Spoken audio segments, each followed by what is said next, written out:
Not your concern, وہ سختی سے بولی تو کچھ دیر کے لیے عامر کو خاموش ہونا پڑا۔ ویٹر کھانا لگا رہا تھا، تب سارا وقت عامر خاموشی سے اسے دیکھتا رہا اور وہ آگے پیچھے دیکھتی رہی۔ وہ جان چکی تھی کہ یہ ملاقات صرف اس کی اور عامر کی تھی، اور فیصل واپس آ جائے بہت مشکل تھا، لیکن وہ اس کا انتظار کرتی رہی۔ کھانا لگ چکا تو وہ اپنے لیے چائنیز ڈالنے لگی۔ I want to marry with you Halima the beauty. Waiter کے جانے کے بعد امین نے سلسلہ کلام وہیں سے جوڑا۔ اب حلیمہ کے اندازے سے بیزاریت واضح ہونے لگی۔ Just keep your mouth shut Aamir the big, وہ طنزیہ مسکراہٹ کے ساتھ بولی تو عامر کو غصہ ہی چڑھ گیا۔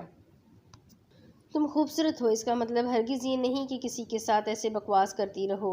وہ دوسرے مرد ہوں گے جو عورتوں پر مرتے ہوں گے، بہت دیکھا ہے تمہارے جیسا حسن۔ وہ غصے سے دہاڑا۔ ایک لمحے میں سارا اخلاق نکل کر سامنے آیا تھا۔ حلیمہ چاولوں کو چباتے ہوئے اسے سرد مہری سے دیکھتی رہی۔ میں خوبصورت ہوں، مجھے پتا ہے، اس لیے ان لوگوں سے ایسے ہی بات کرتی ہوں جو عزت کے قابل نہ ہو۔ ایک بات یاد رکھنا، دوبارہ مجھ پر نظر مت رکھنا، ورنہ شکل کا وہ حشر کرواؤں گی کہ خود کو بھی نہیں پہچان سکو گے۔ وہ بھی غصے سے دہاڑی تھی۔ کیا کرو گی تم؟ بولو ہاں۔ یہ پیسوں کا ڈھونگ کسی اور کے سامنے بجانا، مجھے تمہارے پیسوں سے نہیں، تم سے مطلب ہے، اور اگر میں کسی چیز کو حاصل کرنے کے بارے میں سوچوں تو میری ہو ہی جاتی ہے، یہ تم یاد رکھنا۔ وہ بھی وارننگ دینے والے انداز میں بولا۔ چیزوں کو تو حاصل کر سکتے ہو، انسانوں کو نہیں، گھٹیا انسان، اور حلیمہ کو حاصل کرنا تمہارے مقدر میں نہیں لکھا ہوا۔ حلیمہ تمہیں کبھی نہیں ملے گی۔ وہ دونوں ہاتھ ٹیبل پر رکھ کر آگے ہوتے ہوئے غصے سے بولی۔ میں تمہارے اس رویے سے شدید متاثر ہوا ہوں۔ غصے میں بھی بہت خوبصورت لگتی ہو تم۔ میری زندگی کی صرف اب تک کی لا حاصل ضد ہو تم، اور میری ضد پوری نہ ہو ایسا ہو ہی نہیں سکتا۔ میں تمہیں ہر حال میں حاصل کر لوں گا، یہ میرا وعدہ ہے، بلکہ وارننگ ہے۔ وہ پرسکون انداز میں کہہ رہا تھا جیسے اس کے پاس پلان موجود ہو۔ حلیمہ اپنی نشست سے کھڑی ہو گئی۔ ایڈیٹ، اپنا بیگ اٹھاتے ہوئے وہ کہہ کر پلٹ گئی۔ پریٹی گرل، حلیمہ نے سن لیا تھا، لیکن اب وہ اس کے منہ نہیں لگنا چاہتی تھی، سو لمبے لمبے قدم اٹھاتی وہاں سے باہر نکل گئی۔ جب فیصل واپس آیا تو اس پر بہت مشتعل تھا۔ تم میرے دوست سے بدتمیزی کر کے آئی ہو، کوئی عقل ہے تم میں؟ اس طرح بات کرتے ہیں دوسروں سے؟ مجھے بھوک لگی ہے، جلدی گھر چلے، مجھے کھانا کھانا ہے۔ کھانا اچھا تھا، یہاں کا ہم انجوائے کر سکتے تھے، لیکن آپ نے ہمیشہ کی طرح اس مرتبہ بھی ہمارے درمیان پیس ٹریٹی ہونے نہیں دی۔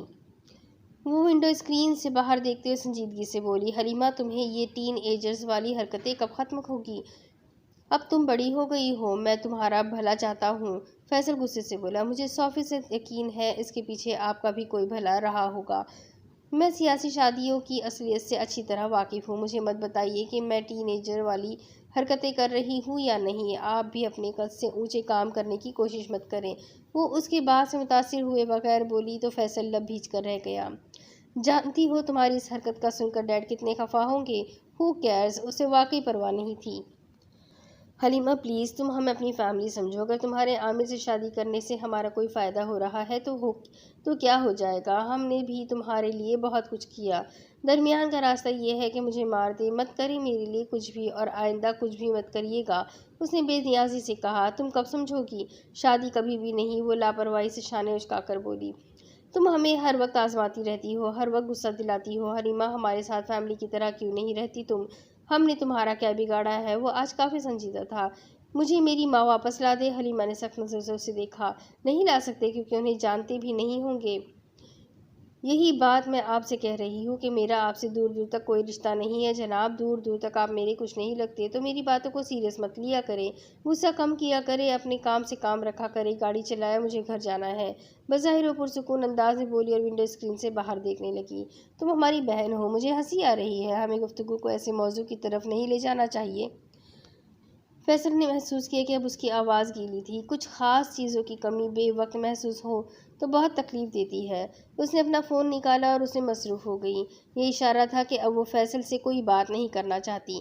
اسے غازی کو سب بتانا تھا، اسے کہنا تھا کہ وہ اپنے گھر والوں کو اس کے گھر بھیجے۔ وہ مزید دیر کرنے کے حق میں نہیں تھی۔ باقی کا اسلام وہ غازی کے ساتھ سیکھ لے گی۔ اب اس کے آگے کی سٹوری میں آپ کو اگلی قسط میں سناتی ہوں کہ آگے اس ناول میں کیا لکھا ہے۔ یہ جاننے کے لیے میرے ساتھ بنے رہیں، چینل کو سبسکرائب کر لیں، بیل آئیکن کو ضرور دبا دیں، اور اگر سٹوری پسند آ رہی ہے تو اپنے کانٹیکٹس میں شیئر کریں اور ویڈیو کو لائک کرنا بالکل بھی نہ بھولیں۔ تو چلیں ملتے ہیں اگلے ویڈیو میں، تب تک کے لیے اپنا خوب سارا خیال رکھیے گا، مجھے بھی دعاؤں میں یاد رکھیے گا۔ اللہ حافظ۔